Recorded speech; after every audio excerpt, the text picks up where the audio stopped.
안녕하십니까. 만화공인중개사의 저자 이용우입니다. 오늘은 민법 및 민사특별법 제35강 제3편 계약법, 저번 시간까지 공동저당으로서 물권법을 마무리하고 오늘부터는 새로운 제3편 계약법을 들어가고, 그 중에 단원 1 계약의 의의, 1 계약의 의의, 2 계약 자유의 원칙, 3 보통 거래 약관과 계약 자유의 제한에 대해서 같이 공부하도록 하겠습니다. 자, 먼저 계약의 의의. 자, 계약법에서 말하는 계약은 뭘 의미하는지 보면은, 자, 계약이라는 건 넓은 의미의 계약을 보면 여러분들 저와 같이 처음에 그 민법 총칙 부분을 배울 때 그 법률행위 배우지 않았습니까? 법률행위.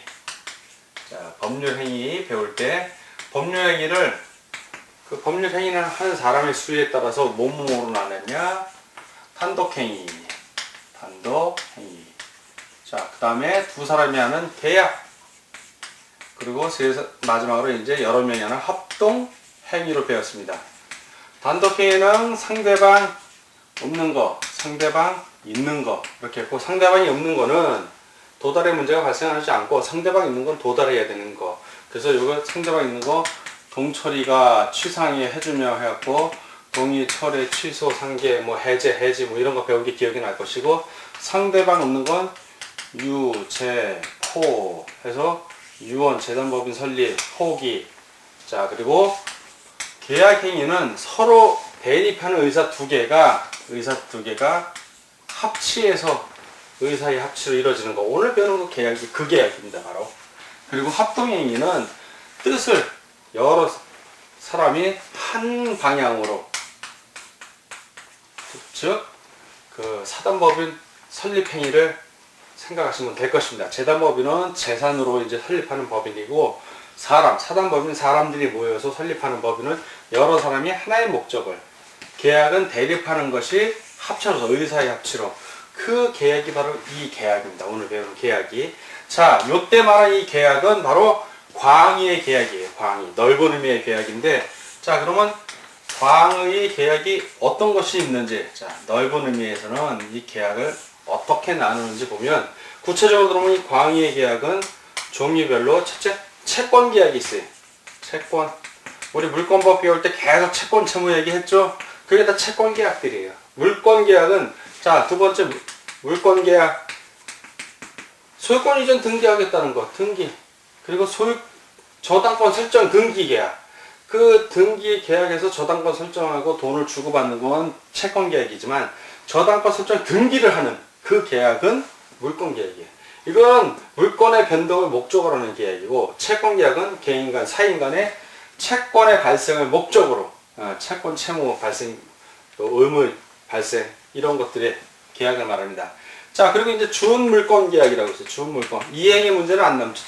물권에서도 이행의 문제가 안 남고, 채권에서는 반드시 이행을 해야 돼. 계약한 후에 이행의 문제가 남지만, 물권 계약은 이행의 문제가 발생을 안 해요. 그냥 물권만 변동할 뿐이야. 변동. 그리고 준물권도 역시 이행이 발생을 안 합니다. 뭐 채권을 양도한다든가, 뭐 그런 것도 채무를 면제시켜 준다든가. 그리고 뭐 이행할 게 없죠. 면제하는 순간 채무가 없어진 거니까. 자, 그리고 가족법상의 계약들이에요. 가족법상. 신분법상이라고 그러죠. 가족법상의 계약들인데, 이건 뭐 혼인신고 같은 거.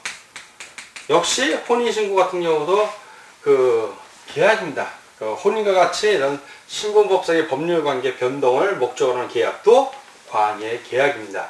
그러면 협의의 계약은 뭐냐? 바로 이 채권 계약을 얘기하는 거예요. 개인의 채권 채무를 발생을 내용을 하는 거. 이 채권 계약이 바로 우리가 지금 배우는 이 계약법에서, 이 계약은 이 채권 계약을 우리가 배우는 겁니다. 뭐 임대차라든가 매매라든가 교환, 이런 계약을 우리가 배우는 거고, 계약법 부분에서 강론에서는 우리가 딱 그 두 개 배우지 않습니까? 하나는 매매, 나머지 임대차. 또 매매 부수에서 환매하고 또는 교환하는 걸 배우는 거니까, 이 채권 계약에서는 매매하고 임대차가 제일 중요하더라. 그걸 아시고, 이제 과연 채권 계약이 뭔지, 그 채권 계약에 대해서 좀 구체적으로 좀 살펴보도록 하겠습니다. 자, 좁은 의미의 계약은 채권 계약이다. 자, 이제 좁은 의미의 계약, 채권 계약으로 넘어갑니다. 자, 채권 계약.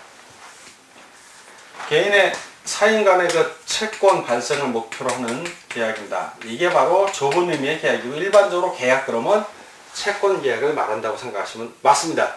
자, 그럼 이 채권 계약의 종류를 보면 이제 종류를 이제 구분해 보는 거 어떤 원칙에 의해서 자, 협의의 계약인 채권 계약을 구분해 보면 자, 첫 번째 어떻게 구분할 수 있냐?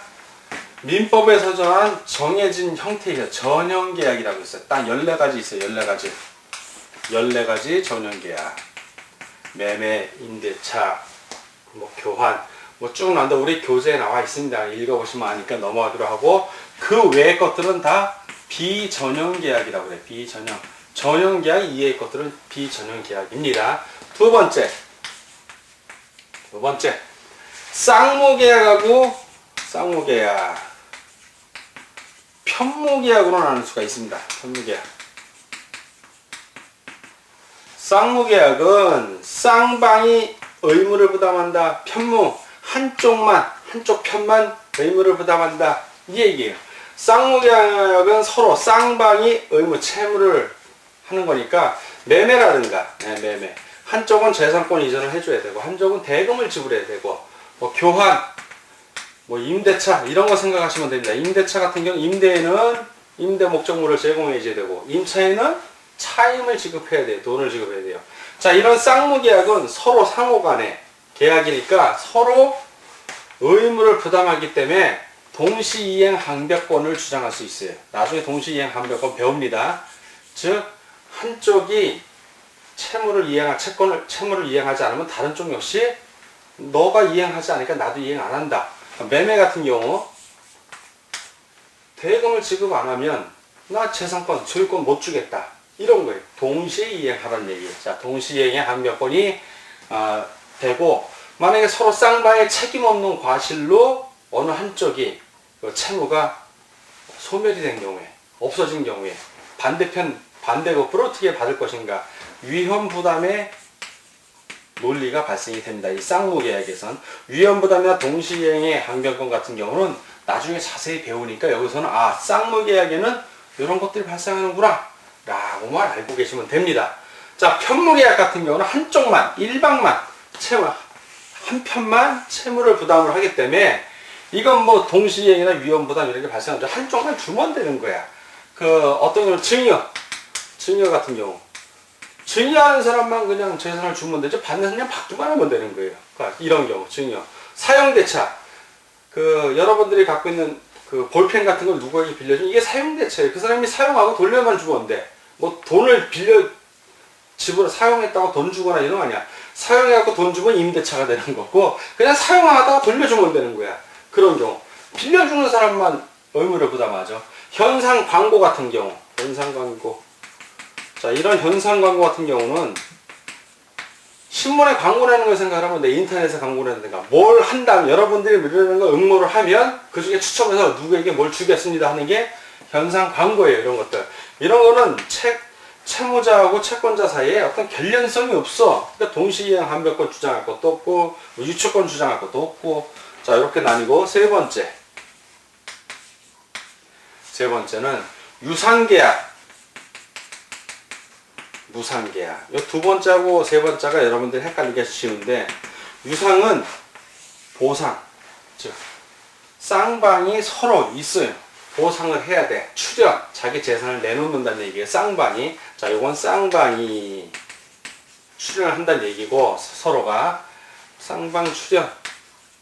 재산을 내놓는 걸 말합니다.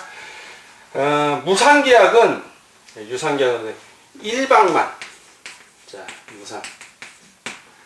일방만 급부를 하는 거야. 일방만 급부를 해.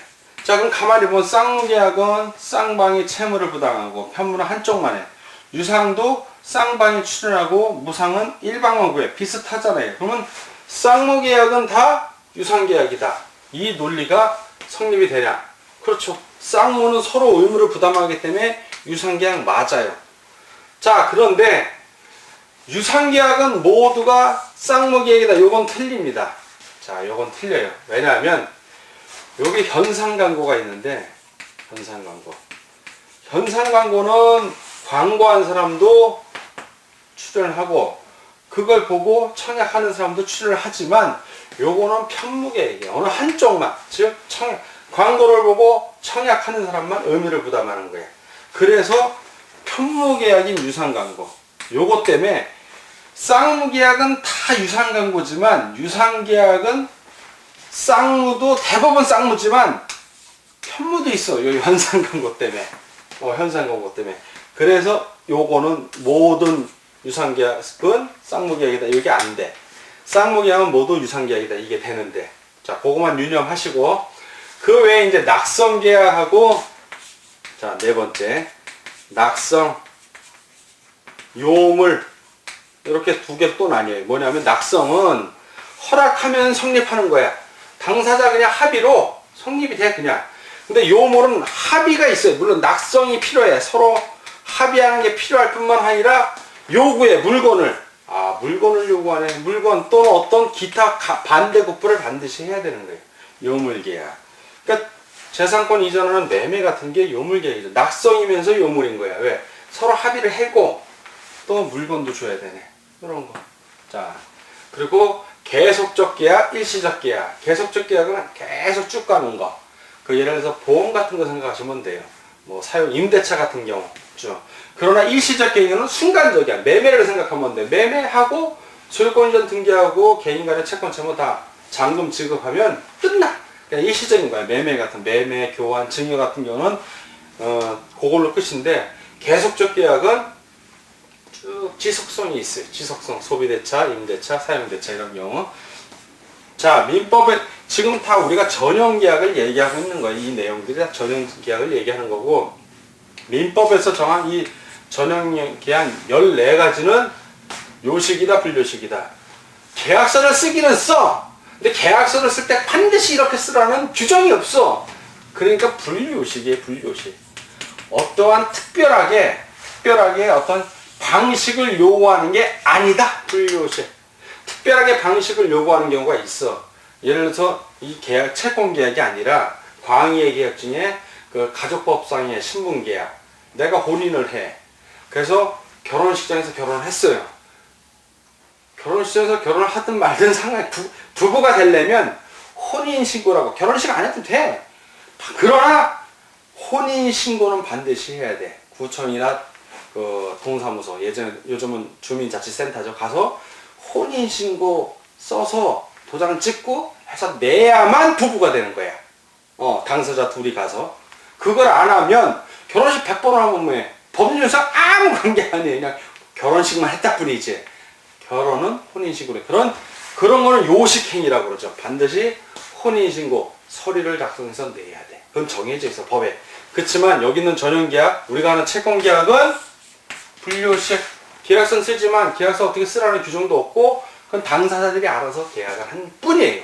자, 이게 바로 협의의 계약, 채권계약에 대한 내용을 정리한 거고 계약의 의의는 이렇게 됐습니다. 자, 그리고 계약 자유의 원칙에 대해서. 자, 이러한 채권계약은 자유롭게 할 수가 있어, 우리가. 자유롭게. 그게 바로 계약 자유의 원칙입니다. 계약 자유의 원칙은 4가지 정도로 이제 구체적으로 구분이 되는데, 어떤 계약? 먼저 계약을 체결할 자유가 있어요, 우리는. 계약을 체결할 자유가 있어. 계약을 체결할 것이 망가. 내 마음이야. 내가 합의를 안 하면 체결 안 하면 되는 겁니다. 자, 두 번째는 어떤 자유가 있냐? 자, 계약 내용을 결정할 자유가 있어요. 자, 계약을 할 때 그 내용을 뭘로 할 것인지, 어떤 내용으로 계약을 맺지, 내가 집을 팔 건지 임대차 건지 내 마음이야. 상대도 마찬가지예요. 그걸 매수를 할 건지 임차할 것인지 그게 서로 맞아 떨어져야만 계약이 되는 겁니다. 세 번째, 계약 체결 방식을 어떻게 할 것인지. 자, 어떤 방식으로 계약을 체결할 건지, 계약서 쓸 건지 말로 할 건지 자기 마음이야. 신뢰관계가 있는 경우는 계약서 안 쓰고도 계약을 해요. 가수하고 기획사 같은 경우도 신뢰관계가 예전에 좋을 때는 계약서 안 썼대는데 요즘 계약서 다 쓰잖아요. 자, 체결 방식의 자유야. 네 번째, 계약 상대방을 선택할 자유. 상대방 선택의 자유. 누구와 계약을 맺을 건지. 그건 내 마음이라는 거예요. 내가 내 집을 팔려고 그러는데 사겠다는 사람이 마음에 안 돼. 신뢰가 안 가. 그럼 안 팔면 되는 거야. 딴 사람이 왔는데 뒤에 왔지만 그 사람한테 신뢰가 가면 그 사람하고 계약을 하면 되는 겁니다. 요 네 가지는 헌법재판소에 의해서 판례로 결정이 된 겁니다. 계약 자유의 원칙이 있고, 이 계약 자유의 원칙에는 계약 체결의 자유, 계약 내용 결정의 자유, 계약 체결 방식의 자유, 계약 상대방 선택의 자유를 포함하는 자유의 원칙이다. 그런데 이 계약 자유의 원칙이 제한되는 경우가 있어. 바로 보통 거래 약관이라는 게 있어요.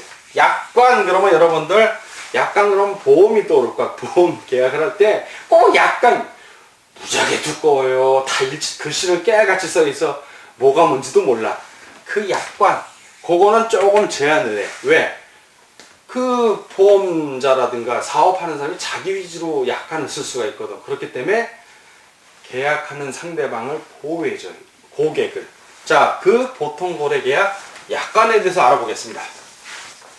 자, 보통거래계약 약관. 약관이라는 거는 이제 계약의 일반 사업자죠. 주로 사업자가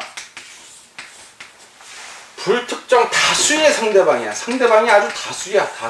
다수하고 계약을 할 때 그때 제공하는 일일이 다 계약서를, 물론 계약서는 쓰지만 계약서의 내용이 워낙 방대하니까 계약과 체결을 하려면 일정한 형식에 의해서 미리 마련한 계약의 내용이 되는 약관을 제공하고 그 약관에 의거해서 사항 계약을 합니다. 자, 그 약관을 보통 거래 약관이라고 해요. 자, 이건 내용 결정의 자유를 제한하는 거야. 이미 내용이 다 정해져 있어. 이 약관을 따르지 않으면 계약하지 말아라야. 그러니까 그 따르는 사람만 계약을 하는 거예요. 그래서 이 보통 거래 약관이 계약으로 편입이 되려면, 이게 계약이 되려면, 계약으로 편입이 되려면 조건이 있어. 첫 번째, 이 약관을 반드시 다수의 그 상대방에게 설명, 그리고 반드시 명시해야 돼. 문서에서 보여주든가 해야 된다는 얘기야. 설명 명시의 의무가 있어요. 이 약관은 사업자가, 보험업 같은 보험자가 이제 하는 거죠. 보험 계약자에게 설명을 하는 겁니다.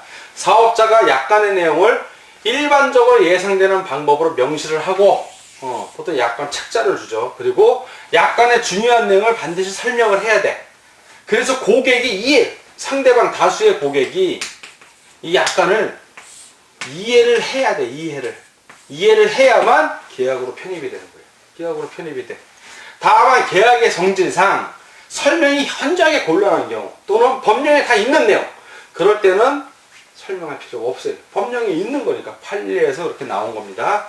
자, 그리고 약관의 설명을 다 했다는 이 입증 책임. 이거 누구에게 있을까? 설명을 듣는 사람에게 있을까? 설명하는 사람에게 있을까? 설명을 하는 사람에게 있는 거야. 자기가 했다는 입증 책임은 자기가 져야 돼요. 그래서 보통 어떤 게 있냐면, 일반적인 인터넷 같은 거 여러분들 우리 만화공인 중에도 마찬가지지만 애드미실도 그 약간 쫙 동의함 클릭하게 해놨어요. 동의를 해야 돼. 동의함 표시를 해서 회원 가입을 하면 입증 책임이 면해져. 입증이 돼 있잖아. 동의한다고 표시를 했으니까. 여기만 그런 게 아니라 보험도 마찬가지예요. 계약서 쓰면 약관의 내용을 다 숙지하고 중요한 내용을 다 설명을 들었으니까 그럼 거기 표시하는 게 있어. 그래서 입증 책임을 사업자가 그걸 면하기 위해서 입증을 하려고 다 표시해 놓습니다. 자, 예외가 있죠. 계약으로 편입되는데 예외가 있어. 어떤 경우냐면 개별 약정을 맺은 경우가, 물론 약관에 있지만 약관 외의 것, 약관에서 규정하지 않거나 약관의 내용과 다르게 개별 약정을 한 경우도 있어요. 특약을 맺어갖고. 그럴 때는 이 개별 약정이 약관보다 우선합니다. 이것이 우선해요. 약관보다 우선해. 특별한 거니까 개별 약정이. 자, 약관을 어떻게 해석을 하냐? 자, 약관의 해석. 약관이 이 사람이 잘못 이해할 수도 있잖아요. 자, 그럴 경우를 얘기하는 거야. 약관의 해석은 네 가지 원칙에 의해서 합니다. 첫 번째, 공정하게 해석해야 된다. 공정성의 원칙이에요. 공정하게, 신의칙에 따라 공정하게 해야 돼. 약관은 사업자에게 유리하게 할 수도 없고, 그렇다고 고객에게 일방적으로 유리하게 할 수도 없어요. 먼저 공정하게, 내용은 공정하게. 두 번째, 통일적으로 해석해야 돼. 통일적. 또는 다른 말로 객관적이라고도 해요. 객관적. 자, 고객에 따라 다르게 해석이 되면 안 돼. 누구에게는 다 똑같이 해석이 돼. 통일적으로 해석이 돼야지. 누가 봐도 이 약관의 내용은 이거야 라고 해야지. A라는 사람에게는 A고 B라는 사람은 B고 다르면 안 되고 공통적으로 통일적으로 해석이 돼야 된다. 자, 세 번째. 작성자에게, 자, 작성자 즉 사업자죠. 애매모호한 규정을 얘기하는, 작성자에게 유리해야 돼, 고객에게 유리해야 돼. 고객에게 유리해야죠. 작성자에게는 불이익하게, 자, 이익이 상출할 때, 자, 불명확 조항은 고객에게 유리하게 한다는 얘기야. 즉 작성자에겐 불이익이죠. 즉 작성을 할 때 명확하게 제대로 해라, 법에서 규정한 거예요. 자, 네 번째 축소 해석의 원칙 뭐냐면, 고객에게 불리해, 이렇게 고객에게 불리한 내용들은 다 축소 해석해라. 불리한 조항, 이거는 불명확할 경우에 고객에게 유리하게, 즉 작성자에게 불이익이 있게. 그래서 암기할 때는 공통적으로 불소, 치약 불소, 그렇게 암기해도 되고, 그냥 상식적으로 여러분들이 이해를 하시면 돼요. 이거 이해를. 여기서 불명확한 조항은 고객에게 불리하게 해석한다 하면 틀린 거야. 고객에게 유리하게, 작성자에게 이익이 되려고 한다, 그거 틀린 거야. 작성자 지가 작성했는데 지한테 유리하면 되나? 이 사람에 유리해야지, 설명을 듣는 사람에게. 축소해서 고객에게 불리한 조항은 자꾸 축소해야죠. 근데 여러분들도 보험을 많이 가입해봐서 알겠지만, 보험금 지급할 때 보면 요 핑계 저 핑계 때문에 약간의 어느 규정 어쩌고 해서 자기들에게 유리하게 주장을 하고, 고객은 고객에게 유리하게 주장을 하는 거예요. 법리 싸움으로 많이 넘어가는데, 일단 원칙은 이렇다. 자, 불공정 약관이 있을 수가 있어요. 약관을 지금 해석한 거고, 자, 이번에는 불공정 약관을 보자고요. 약관 자체가 불공정해, 고객에게. 문제가 있는 거 아니에요. 자, 공정하게 해석하려고 그러는데 약관 자체가 불공정해. 불공정한 약관이에요. 자, 이런 경우는 어떻게 되는가? 이 불공정한 약관. 자, 이걸 유효할 것인가, 무효할 것인가? 자, 불공정한 약관은 그 약관법에 보면 신의 측에 위반하여 불공정한 약관. 자, 이 불공정한 약관은 그 약관 조항, 불공정한 약관 조항이 워낙 많으니까 불공정이지 않은 게 많아요. 근데 그 중에 일부 불공정한 약관, 그 조항은 무효야, 무효. 효과가 없는 거예요. 불공정하니까. 자, 두 번째. 일부 무효의 특징이야. 일부가 무효면 그거만 무효야. 나머지는 유효. 일부 무효의 법리하고 반대예요. 일부 무효의 특징이라고 그래. 일부 무효의 법리에서는 여러분들 우리가 무효 배울 때 일부가 무효면 전체가 무효인 거야. 다만 그 일부가 무효임에도 불구하고 그게 무효가 아니라 다른 게 있었다면, 그걸 할 정도로 객관성 있고 주관성이 있다면 그 부분만 유효로 해주는 거야. 원칙은 무효야. 근데 여기서는 일부 무효여도 나머지는 유효야. 일부 무효하고 좀 반대의 법리라는 얘기입니다. 자, 그리고 세 번째. 불공정성의 추정이야. 공정성의 추정. 자, 뭐냐. 고객에게 부당하게 불리한 조항. 자, 그리고 기습 조항. 이게 일반적으로 볼 때 예측이 안 되는 조항이야. 자, 의외의 조항을 얘기하는 거다. 고객이 계약의 형태도 재방 사정으로 이렇게 비추어 봤을 때 예상하기가 힘든 것. 그런 것들. 그리고 계약의 목적을 달성할 수 없을 정도로 본질적인 권리를 제한하는 경우가 있어. 자, 그런 거는 무조건 불공정하다고 다 추정을 해버려. 고객에게 불리한 거는 불공정하다라고 추정을 합니다. 약관법 제6조 제2항에 이렇게 불공정한 약관에 대해서 규정을 해놨기 때문에, 이걸 규정하는 이유는 약관을 만드는 사업자에게 고객에게 불리하지 않게 공정하게 만들라는 의미인 겁니다. 법리 싸움이 들어가면 불공정하다고 추정이 되면 판사가 그건 불공정한 약관이니까 무효다라고 내리면 사업자가 지는 겁니다.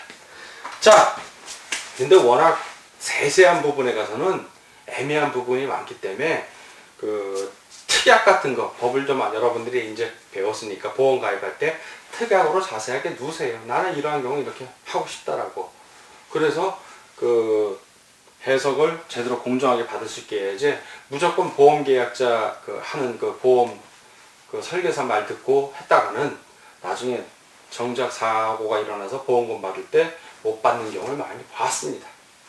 자, 오늘은 계약법의 1, 계약의 의의에 대해서 쭉 같이 공부를 했고, 그러니까 여기서 좀 시험 문제 자주 나오는 거는 이제 보통 거래 약간의 설명 의무, 설명 명시 의무에서 법에 규정된 거는 설명 명시하지 않더라도 유효하다는 거, 그 점 주의해 주시기 바랍니다. 자, 오늘 공부하느라 수고하셨습니다. 다음 시간에 뵙도록 하겠습니다. 감사합니다.